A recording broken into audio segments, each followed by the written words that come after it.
রিয়াজ, ওই রিয়াজ, কি ব্যাপার আপনারা এত সকাল সকাল আমার বাড়িতে কি মনে করে? আসেন আসেন ভিতরে আসেন। আমরা এখানে বসতে আসিনি। খুব বড় মস্তান হয়েছিস না, যাকে ইচ্ছা তাকে মারবি। ওটা তো আমার রোজগার কাজ, অন্য কথা থাকলে বলেন। দেখেছেন স্যার, শালা চালু অনেক কথা শুনেছেন।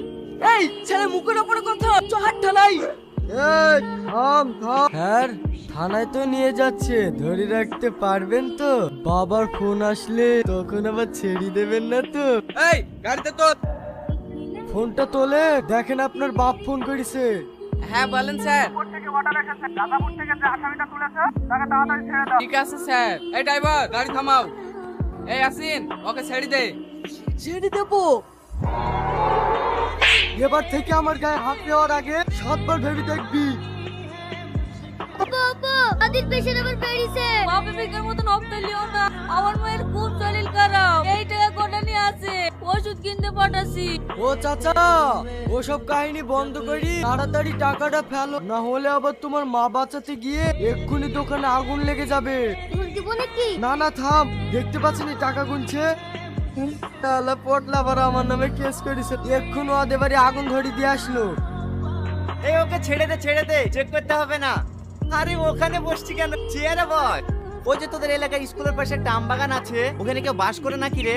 ওই বাগানের মধ্যে একটাই বাড়ি আছে, সালমা বুড়ি তার লাতনি খেলি ওইখানেই থাকে। বলছি রিয়াদ, ওই জায়গাটা দখল করে দিতে হবে। যে এই জন সাহেব বলছে ওখানে একটা প্লাস্টিক ফ্যাক্টরি তৈরি করবে। হয়ে যাবে দাদা, এই চল। এই শোন, এই 50,000 টাকা বুড়িকে দিয়ে দিস। আর এই দলিলে ভালো করে বুড়ি টিপে নিয়ে নি। আমি নেতা, কাউকে ঠগাই না। দাদি কি করছো? এটা বিড়ি বাজছি। এই বুড়ি গাঞ্জা।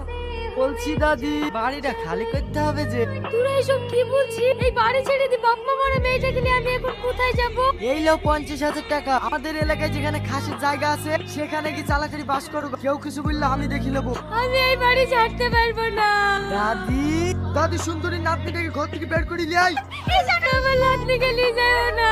তোমরা যা বলবে আমি তাই শুনবো। তোরা এখানে বসে আছিস, দাদা ফোন করেছিল সামনে ভোট, কিছু মাল রেডি করতে হবে। তোরা জিনিসপত্র নিয়ে বাগানে আয়, আমি কি বসছি। হ্যালো